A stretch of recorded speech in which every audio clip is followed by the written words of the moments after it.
Voila. Right now, modeling a watch.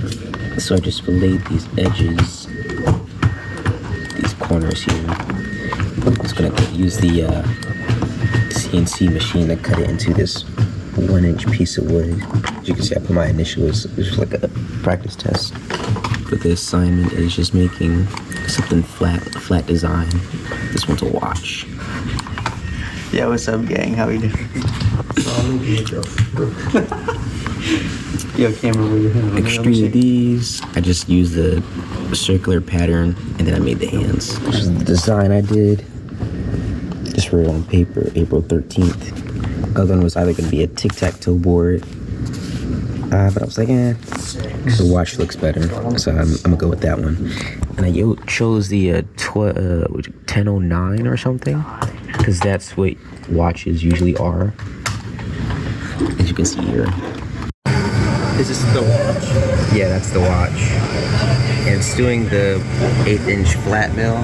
And then for the detail of like the marks, I'm going to use the engraver bit. Oh, okay.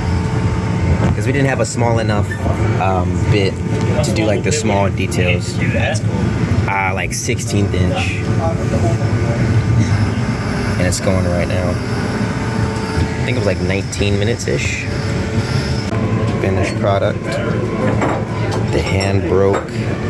The edges and the details aren't really there. It was just the walls were too short or small, I think, for the bit. Kind of just broke through the wood. Is it 16 minutes? Not bad though. Yo, guys, alright, so we got the Brilsy right here. And now we're gonna show you what he's working on. I'm just going the wrong way. Oh yeah, he's orientating it right now. Alright. There we go. Alright, so we got the Brilsy right here. Working on this beautiful work of art. Look at this. Let's see it. Let's see it. The volleyball. Yeah, it's a water polo. Are you using multiple tool changes or just one? Oh no, I'm using one.